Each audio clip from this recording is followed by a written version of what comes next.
Following Alcaraz's Australian Open final win, the man who coached him from age 16, who was in the box for all 6 previous major titles, who shaped him from a scruffy kid into the world's finest player, said absolutely nothing. No public congratulations. No Instagram post. No tweet. Just silence. And then, days later, something even more shocking happened. The split between Carlos Alcaraz and Juan Carlos Ferrero shocked the tennis world when it was announced on December 17, 2025. Nobody saw it coming. They'd just finished an incredible 2025 season together. Alcaraz had won 2 Grand Slams, the French Open and US Open. He'd secured his second year-end number 1 ranking. Everything seemed perfect. The chemistry was undeniable. The results spoke for themselves. And yet, 9 days before Christmas, they announced they were done. Ferrero's statement at the time was professional, but revealing in what it didn't say as much as what it did. "Today is a difficult day," he wrote. "One of those when it's hard to find the right words. Saying goodbye is never easy, especially when there are so many shared experiences behind it. We have worked hard, grown together, and shared unforgettable moments." Then came the kicker, the line that hinted at the real story. "I would have liked to continue." That sentence told you everything. This wasn't mutual. This wasn't an amicable, "we've achieved everything together, so let's part as friends" situation. Ferrero wanted to keep going. Someone else decided otherwise. Alcaraz's statement was warmer, but equally revealing. He thanked Ferrero for making his childhood dreams a reality, for being with him on an incredible journey on and off the court.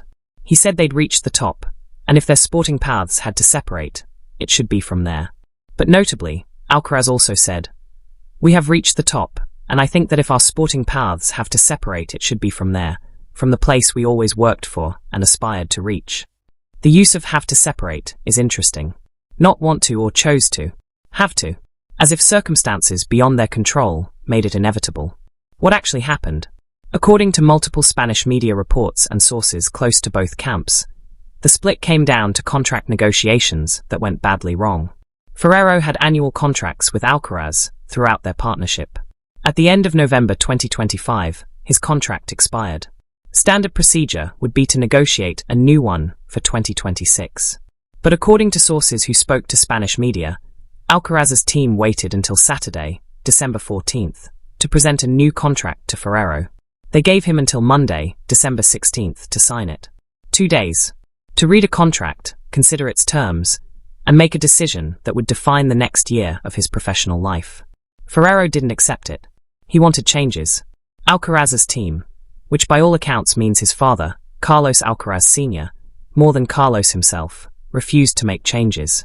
And that was that. 7 years, over in a weekend. When Ferrero finally broke his silence in a December 24th interview with Spanish newspaper Marca, he was clearly hurting. "Everything seemed like it was set to continue," he said. "It's true that when the year ends, there are certain things at the contract level that have to be looked at.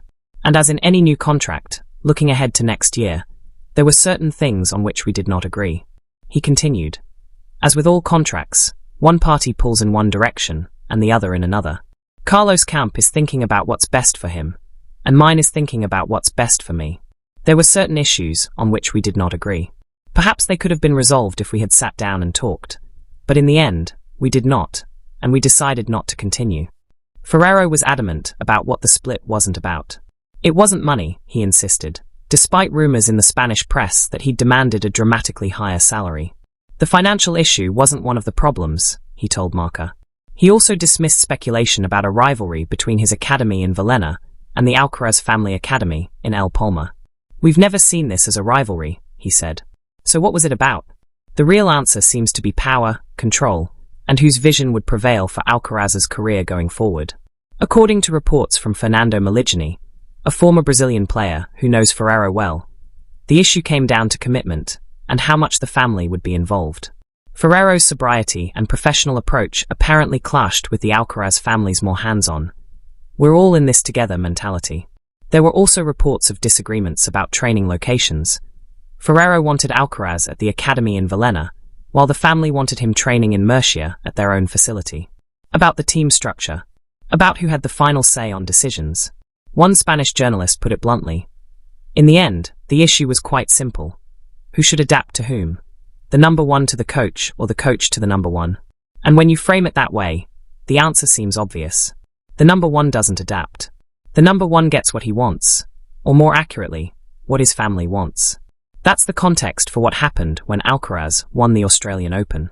Ferrero had to watch from home as his former pupil, the kid he'd coached since age 16, competed in his first Grand Slam without him. The doubters had been loud after the split was announced. Could Alcaraz win without Ferrero? Was this a massive mistake? Would the chemistry with Samuel Lopez, his new head coach, be strong enough to deliver results immediately? The Australian Open pre-season had been, in Alcaraz's words, a bit of a roller coaster emotionally. The scrutiny was intense. The pressure was enormous. And Ferrero wasn't there to guide him through it. But then Alcaraz went out and did something extraordinary. He fought through a 5-hour, 27-minute semi-final against Alexander Zverev, cramping up badly in the third set, but refusing to quit. Then, 2 days later, he beat Novak Djokovic in the final, losing the first set 6-2 before roaring back to win in 4 sets. He completed the career Grand Slam at 22 years and 272 days old, breaking Don Budge's record by 91 days. It was his 7th Grand Slam title, his first without Ferrero by his side, and arguably the most significant victory of his career. During his trophy ceremony speech at Rod Laver Arena, Alcaraz was emotional. "I think nobody knows how hard I've been working to get this trophy," he said. "I just chased this moment so much." The pre-season was a bit of a roller coaster emotionally. And we went through, let's say, not hearing anything about what the people were saying before coming to Australia. We just did the right work. He thanked his team, Samuel Lopez, his physical trainer, his agent, his family. The acknowledgements were heartfelt and comprehensive. But notably, he didn't mention Juan Carlos Ferrero. Not once. This omission did not go unnoticed. Tony Nadal, Rafael's uncle and former coach, was particularly bothered by it. "It bothered me. You cannot forget Juan Carlos' work all those years," Tony told Radio Estadio. "I would not have liked it if, when I left Rafa, he had acted like this with Carlos Moya." Tony's criticism sparked its own debate. Was Alcaraz obligated to mention Ferrero in his victory speech? On one hand, Ferrero wasn't there. He wasn't part of this particular achievement. The speech was about thanking the people who were currently supporting him, not rehashing the past. On the other hand, everything Alcaraz has become was built on the foundation Ferrero laid. The tactics, the mental strength, the shot selection, all of that came from 7 years of work with Ferrero. When asked about this in a post-match press conference, Alcaraz was diplomatic but firm. He said he wasn't motivated to prove he could win without Ferrero. That wasn't on his mind at all. "Not really, to be honest," he said. "I didn't think about those people that had doubts about it. I came here playing for myself and playing for my team. We all know how hard I worked in the pre-season, should be ready for this tournament." But then he added, "I'm just happy to prove all the people were wrong." So maybe it was on his mind more than he wanted to admit. In an interview with El Mundo after his victory, Alcaraz reflected on the split more thoughtfully. "As time goes on, I've become more aware of the power of words," he said. "Ferrero's work has been there. It is there and always will be. The fact that he wasn't there with him doesn't change the fact that this boy was built and shaped more by Juan Carlos. Life goes on." That acknowledgement was important. Alcaraz wasn't trying to erase Ferrero from his story. He was simply moving forward with the team he had now, the team that had helped him achieve this particular goal. But how did Ferrero react to all of this? That's where things get complicated and revealing. Immediately after the final, Ferrero said nothing publicly. No congratulatory tweet. No Instagram story. No statement to media. Complete silence. The only response came from the Juan Carlos Ferrero Academy's official social media accounts. On Twitter/X, the Academy posted, "So amazing journey. So hard work. Congrats Carlitos. Many more things yet to come." On Instagram, they posted a separate story congratulating Samuel Lopez and the rest of Alcaraz's team. Massive congratulations to @Slopersgerino and Team Carlitos on this well-deserved victory. These were nice gestures, professional and appropriate. But they came from the Academy, not from Ferrero personally. And tennis fans noticed the difference. This was Ferrero's former pupil, achieving the greatest accomplishment of his career to date. And the man who'd been in the coaching box for the previous 6 majors couldn't bring himself to personally acknowledge it. Then, a few days later, came the real bombshell. Social media users noticed that Ferrero had unfollowed Alcaraz on Instagram. He'd also unfollowed Alcaraz's physiotherapist and fitness coach. Interestingly, He still followed Samuel Lopez, Alcaraz's current head coach, and Albert Molina, Alcaraz's agent. But the player himself? Unfollowed. The tennis world erupted. What did this mean? Was Ferrero bitter? Was he hurt? Was this passive-aggressive behavior a subtle dig at his former pupil for not mentioning him in the victory speech? Or was it simply too painful for Ferrero to watch Alcaraz's success without being part of it? Tennis fan at Nishikoropix on Twitter captured the question perfectly. Is he upset that Alcaraz didn't mention him in his AO speech, or is it simply too painful to watch? Most fans seem to lean toward the latter interpretation. My thought was that it's possibly just too painful for Juan Carlos to watch. One person replied. You know, you can still be really happy for someone, but it just hurts too much to see it happening without you as part of it anymore. Just my opinion, and of course I could be wrong for sure. Another added. Probably just too painful to watch is my guess. That interpretation is more charitable and probably more accurate. Ferrero had invested 7 years of his life into Carlos Alcaraz. He'd taken a rough diamond of a 16-year-old and shaped him into the world's #1 player. He'd been there for every breakthrough. The first ATP title, the first Masters 1000, the first Grand Slam, the first time reaching #1. They'd traveled the world together, celebrated victories together, suffered defeats together. That kind of bond doesn't just disappear because a contract negotiation goes wrong. So watching Alcaraz achieve the career Grand Slam without him, watching the victory ceremony where he wasn't mentioned, watching the tennis world celebrate this new chapter in Alcaraz's career where Ferrero is now a footnote rather than a central character. Of course that would hurt. Of course that would be difficult to watch day after day on social media. The unfollow wasn't necessarily malicious. It was self-preservation. It was Ferrero protecting his own mental and emotional health by creating some distance from a situation that was clearly causing him pain. In his Marca interview, Ferrero had said, "I'm hurt. I gave everything. I poured my soul into this project. I think I invested an enormous amount of time, effort, and work, and it was important to find the team and the people who allowed me to do that. In the end, I'm extremely grateful for an experience like this." You can hear the hurt in those words. This wasn't just a professional relationship that ended.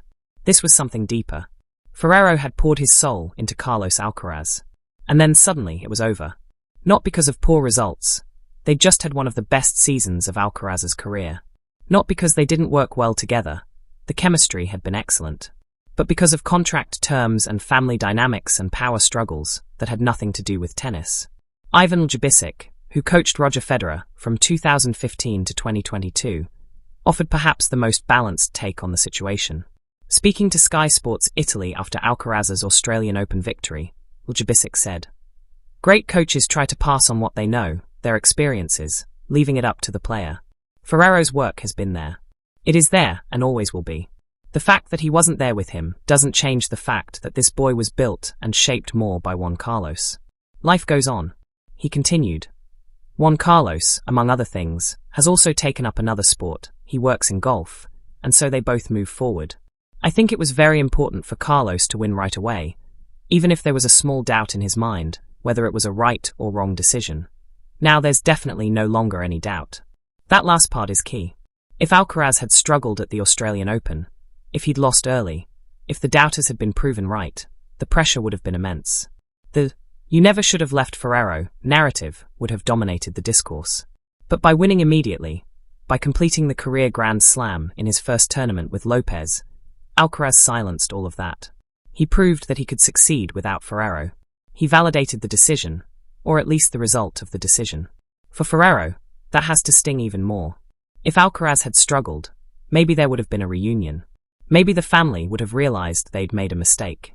Maybe Ferrero would have gotten a call asking him to come back. But now, after this triumph, the door is probably closed forever. And indeed, Ferrero has moved on professionally. The reports that he's coaching a young Spanish golfer named Ángel Ayora turned out to be true. Ferrero has pivoted to golf, bringing his coaching expertise to a completely different sport. Some saw this as surprising, but it makes sense. He needed a new project, a new challenge, something to invest his energy into. And doing it in a different sport means no direct comparisons, no watching his former pupil compete against his new pupil, no awkward encounters at tournaments. In his Marca interview, Ferrero said, he wasn't closing the door on a possible reunion with Alcaraz in the future. But that statement feels more like politeness than genuine possibility. Too much has happened. The unfollow on Instagram suggests Ferrero needs distance, not reunion. And Alcaraz is flourishing with Lopez, which means there's no competitive reason to make a change. The tragedy of this situation is that both parties handled it poorly in their own ways. Alcaraz's camp, likely driven by his father more than Carlos himself, mishandled the contract negotiation badly. Giving Ferrero 2 days to sign a contract after 7 years together is disrespectful, regardless of what the terms were. It suggests they'd already decided to move on, and were just going through the motions of offering a renewal. But Alcaraz himself didn't do enough to repair the relationship after the split. Not mentioning Ferrero in his victory speech, even just a brief, "and I want to thank Juan Carlos for everything he taught me over the years," was a missed opportunity. It would have been gracious, it would have been appropriate, and it would have acknowledged the foundation upon which this achievement was built. Ferrero, meanwhile, allowed his hurt feelings to become visible in ways that don't reflect well on him. The unfollow was noticed by everyone. It became a story. It made him look bitter or petty, even if the motivation was simply self-protection. A stronger move would have been to keep following Alcaraz, to publicly congratulate him personally rather than through the Academy account, and to take the high road entirely. Tony Nadal's criticism of Alcaraz, while understandable, also seems a bit harsh.